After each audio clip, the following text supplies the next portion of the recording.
नमस्कार दोस्तों। स्वागत है आपका हमारे इस चैनल में। आज का बहुत इम्पोर्टेंट टॉपिक मैं आपके साथ शेयर करना चाहता हूँ। सिंधु घाटी सभ्यता के प्रमुख स्थल और प्राप्त अवशेष। जैसा आप सभी को पता है कि सिंधु सभ्यता एक बहुत ही पुरानी सभ्यता है जो मतलब एक रहस्यमयी सभ्यता के रूप में भी जानी जाती है। एक सभ्यता जिसका अवशेष आज भी कुछ कहना चाहते हैं। तो इसी वीडियो में हम आपके साथ सिंधु सभ्यता के जो शहर हैं उनके बारे में कुछ बात करना चाहते हैं। तो सबसे पहला शहर है हड़प्पा सभ्यता, हड़प्पा शहर। तो जैसे कि इसमें जो पाया गया है वो अनाज के भंडार।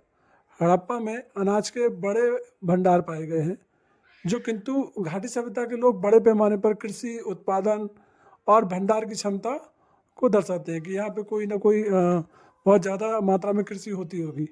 पशु आकृति और लेखों वाली मोहरें। हड़प्पा से प्राप्त कुछ मोहरों पर विभिन्न पशुओं जैसे बैल, हाथी, घोड़ा, बाघ और लेखों की आकृति उकेरी गई है।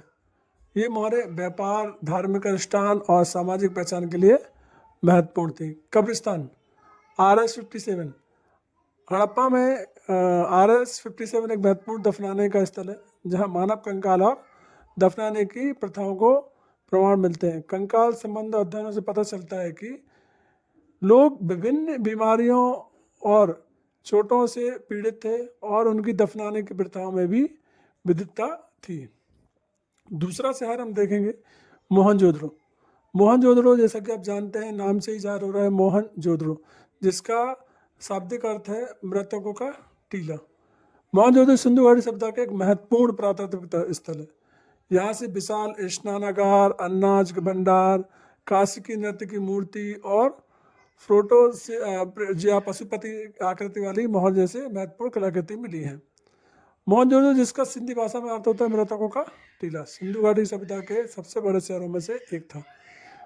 विशाल स्नानागार, यह मोहनजोदड़ो की सबसे प्रसिद्ध संरचनाओं में से एक है जो लगभग 14.5 x 7 मीटर का है।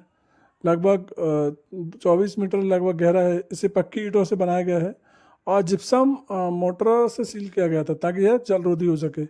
अनाज भंडार, मोहनजोदड़ो में अनाज भंडार भी पाए गए हैं ना। कांस्य की मूर्ति जो लगभग 2500 ईसा पूर्व के मोहनजोदड़ो की प्राप्त हुई थी, इस मूर्ति को कला और संस्कृति में दर्शाया गया है। प्रोटोसेप या पशुपतिनाथ आकृति वाले मोहरों पर मोहनजोदड़ो से मिली एक और आकृति बनाई गई है जिसमें पशुपतिनाथ जी का दर्शन मिलता है हमें। अगले शहर की बात करें धोलावीरा, तो ये लगभग इसमें बड़ा जलाशय धोलावीरा में वर्षा जल संचय के लिए जैसे पानी होता है तो उसको इकट्ठा करने के लिए यहाँ पे क्या बनाया गया था, इस क्षेत्र की शुष्क जलवायु में पानी की उपलब्धता सुनिश्चित करता था। यहाँ पे स्टेडियम जैसी संरचना, बहुत बड़े क्षेत्र में एक संरचना पाई गई थी इसमें, जिसमें चारों तरफ से लोग बाग बैठ के कुछ प्रोग्राम होता है या कोई लड़ाई वगैरह होती है, युद्ध वगैरह मनोरंजन के लिए ये बनाया गया होगा वहाँ पे। और एक लेक भी मिला है वहाँ पे कि धोलावीरा में एक साइन बोर्ड मिला है, जैसे कि हम बोलते हैं ना कि दाएं मुड़ना है आपको, बाएं मुड़ना है, या फिर पुलिया पे पानी हो तो पुलिया पार ना करें। तो ऐसा ही एक साइन बोर्ड मिला है जो लगभग दुनिया का सबसे पुराना साइन बोर्ड उसको माना जाता है। उन्नत नगर योजना थी। धोलावीरा का नगर योजना सिंधु घाटी सभ्यता के अन्य शहरों की तुलना में अधिक उन्नत मानी जाती है, जिससे विभिन्न क्षेत्रों को गढ़, मध्य शहर और निचला शहर को अलग अलग किया गया था। तो ये सब धोलावीरा की खास बात है। अगले शहर की बात करें तो लोथल। लोथल एकमात्र शहर था, व्यापारिक केंद्र था जहाँ पे बंदरगाह पाया गया है बेसिकली। जैसे लोथल का गोदीवाड़ा दुनिया का सबसे पुराना ज्ञात गोदी है जो सिंधु घाटी सभ्यता के समय के जहाज़ों के लिए बनाया गया था, है ना। यह गोदीवाड़ी साबरमती नदी से जुड़ा था जो मेसोपोटामिया, मिस्र, अन्य दूसरे क्षेत्रों के साथ व्यापार को सुगम बनाता था। ठीक है, तो जहाज का मॉडल ये क्या है, लोथल से एक टेराकोटा पकी हुई ईंट के जहाज का मॉडल मिला है जो उस समय के जहाज रानी और सिंधु व्यापार में लोथल की भूमिका को दर्शाता है। मनके बनाने का कारखाना, लोथल में एक मनके मोती बनाने के कारखाने में मिले हैं जहाँ से ये विभिन्न प्रकार के मनके, पत्थर और धातुओं से बने आभूषण भी मिले थे। युग में समाधान, लोथल में दोहरे दफनाने के साक्ष्य मिले जो संहिता पति पत्नी के अंतिम संस्कार से संबंधित हो सकते हैं। इसके बाद अगले शहर की बात करें तो राखीगढ़ी। यह सबसे बड़ा सिंधु घाटी स्थल है राखीगढ़ी सिंधु सभ्यता का भारतीय उपमहाद्वीप में सबसे बड़ा स्थल है, जो लगभग 550 हेक्टेयर से अधिक क्षेत्र में फैला है। नगर योजना की बात करें तो खुदाई में यहाँ व्यवस्थित सड़कें, पक्की ईंटों से बने घर, जल निकास प्रणाली और अन्य शहरी बुनियादी ढांचे के प्रमाण मिलते हैं, जो सिंधु घाटी सभ्यता की उन्नत नगर योजना क्षमताओं को दर्शाता है। कलाकृतियों की बात करें तो यहाँ से मिट्टी के बर्तन, मोहरें, आभूषण और अन्य कलाकृति मिली हैं, जो सिंधु घाटी सभ्यता के लोगों के जीवन, कला और संस्कृति के बारे में महत्वपूर्ण जानकारी प्रदान करते हैं। मानव कंकाल, यहाँ पे कुछ मानव कंकाल मिले हैं, खुदाई में मानव कंकाल मिले हैं, जिसने सिंधु घाटी सभ्यता के लोगों के डीएनए और शारीरिक बनावट के बारे में अध्ययन किया जा रहा है ना। अच्छा लगे तो प्लीज़ लाइक एंड सब्सक्राइब कीजिए। और आगे देखते हैं, हम अगले शहर की ओर चलते हैं। तो अगला शहर है कालीबंगा, जुता हुआ खेत।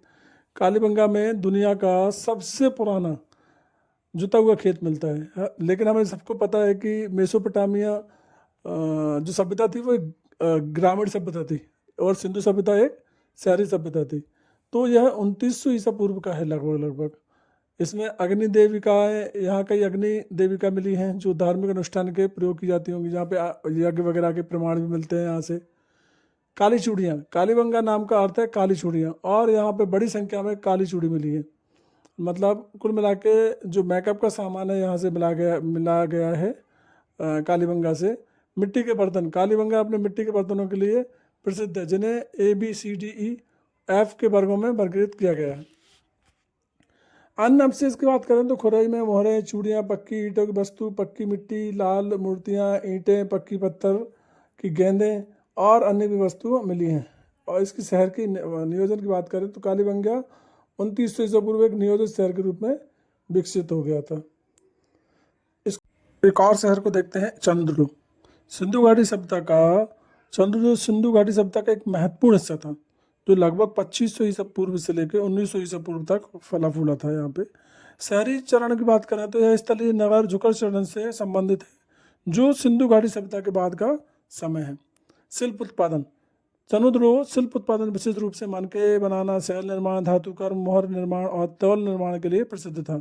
मनके, यहाँ विभिन्न प्रकार के मनके हैं मिले, जिनमें कुछ सोने की परतों में से चर्चे हुए थे। खुदाई, चंद्रदुर्ग की पहली बार खुदाई 1930 में NG मजुमदार ने की थी, और बाद में 1935 से लेकर 1936 में अर्जेंट जॉन ने इनके नेतृत्व में खुदाई की गई थी। इसमें कोई किला नहीं है, एकमात्र शहर सिंधु सभ्यता का जिसमें कोई किला नहीं है ना। यहाँ पे कुत्ते बिल्ली के पैरों के निशान हैं, एक ईंट पर बिल्ली के पीछे करते हुए कुत्ते के निशान मिले हैं, जो एक दिलचस्प कहानी के रूप में दर्शाता है। तो अगर आपको वीडियो अच्छा लगा हो तो प्लीज़ लाइक एंड सब्सक्राइब कीजिए और बने रहिए हमारे साथ ऐसे ही वीडियो पाने के लिए। तो थैंक यू सो मच सभी का वीडियो देखने के लिए, धन्यवाद।